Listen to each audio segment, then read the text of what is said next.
Salut à tous et bienvenue à Milwaukee. Milwaukee, c'est la maison mère de Harley-Davidson et ça fait 120 ans que ça dure.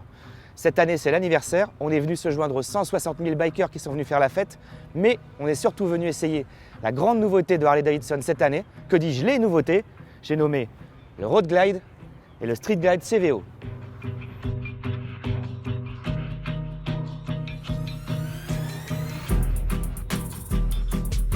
Alors quand on parle de grande nouveauté avec ces CVO, c'est tout simplement parce que le touring chez Harley-Davidson, c'est sacré.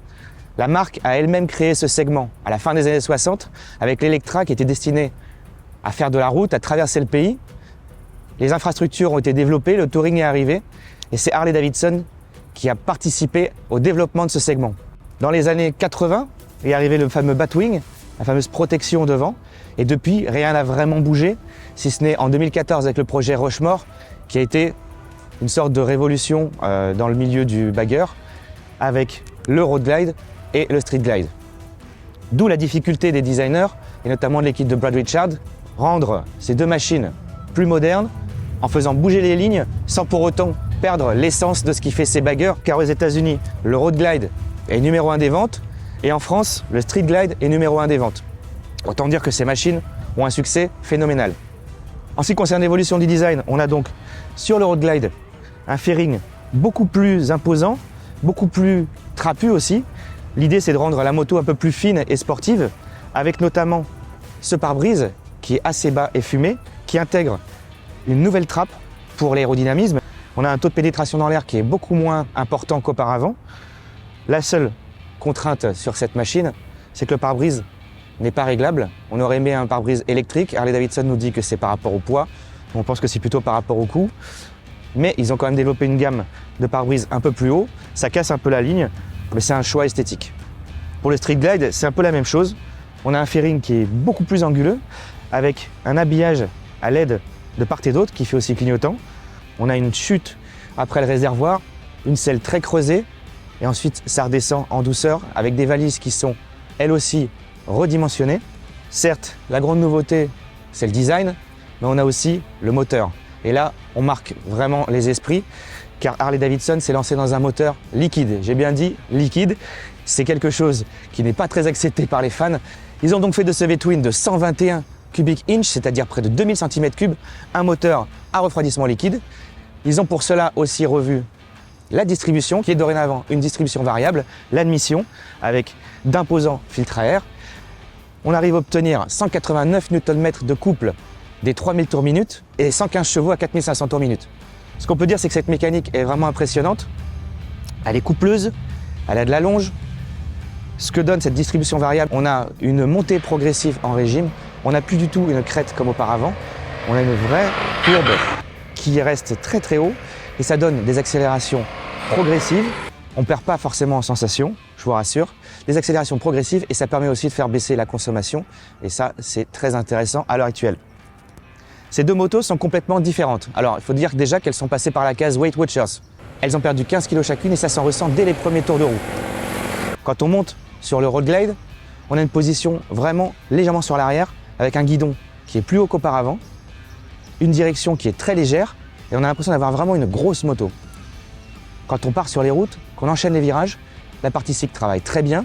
On a toujours cette sensation de ne pas vraiment ressentir la roue avant, comme c'est toujours sur le Road Glide. Néanmoins, c'est vraiment très facile, on prend vraiment du plaisir et on vient très rapidement frotter les repose-pieds qui sont toujours à la même hauteur, je vous rassure, ce qui fait que ça nous prouve qu'on est vraiment en sécurité et qu'on se sent très à l'aise. Le Street Glide, lui, est complètement différent. On a l'impression d'être assis vraiment droit, le guidon revient légèrement sur le pilote et on a l'impression d'avoir une direction beaucoup plus incisive, on ressent beaucoup mieux la route. Les courbes s'attaquent de manière beaucoup plus franche. On a un comportement dynamique un peu plus sportif au final que sur le Road Glide. Dernier élément à prendre en compte, l'infotainment. Harley-Davidson n'y est pas allé de main morte avec un écran imposant qui permet d'accéder à toutes les données, avoir forcément du son comme il faut, bientôt le Wi-Fi aux États-Unis, c'est pas rien. On a accès à tous les réglages et notamment au mode de pilotage, car il faut le dire, ces motos sont aussi dotées de 3 modes de pilotage.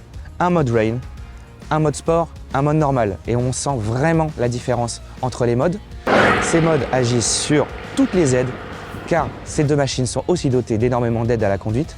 notamment l'ABS de courbe, l'anti-patinage avec contrôle de traction et la réponse à l'accélérateur. Superbe nouveauté aussi pour Harley-Davidson, le levier de frein qui est réglable. Alors ça va en faire sourire plus d'un. Si on avait dit aux gars d'Harley-Davidson qu'on aurait des leviers réglables en 2023, ils n'y auraient jamais cru. Ben voilà, c'est dorénavant fait, levier réglable sur les Touring. Ce qu'on peut dire, c'est que ces deux machines nous ont procuré énormément de plaisir. On avait peur au niveau de la mécanique que ça soit vraiment devenu très très lisse. Et ben non, ils ont réussi à conserver le caractère, les vibrations et en plus en ville, comme c'était aujourd'hui le cas, quand il fait chaud, on n'a plus du tout les jambes qui brûlent et ça c'est un vrai plaisir. Road Glide CVO, Street Glide CVO, ce sont les modèles haut de gamme, CVO pour Custom Vehicle Operation. C'est donc des modèles très haut de gamme.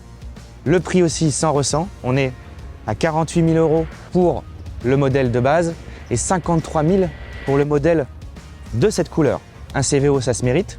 Et ce qui est intéressant, c'est que généralement, ces deux modèles-là donnent lieu à des modèles de grande série. Et ça, on a hâte de les retrouver sur nos routes. Certes, on repart sur du très haut de gamme. D'ailleurs, c'est symptomatique puisque Harley-Davidson a vendu l'an dernier moins de motos, mais a fait plus de bénéfices. C'est dans l'air du temps. Les CVO, eux, sont bien dans leur époque. Ce qui est sûr, c'est qu'on a pris énormément de plaisir au guidon de ces deux machines. Harley-Davidson va vraiment de l'avant et on espère que ça va continuer ainsi pendant les prochaines années.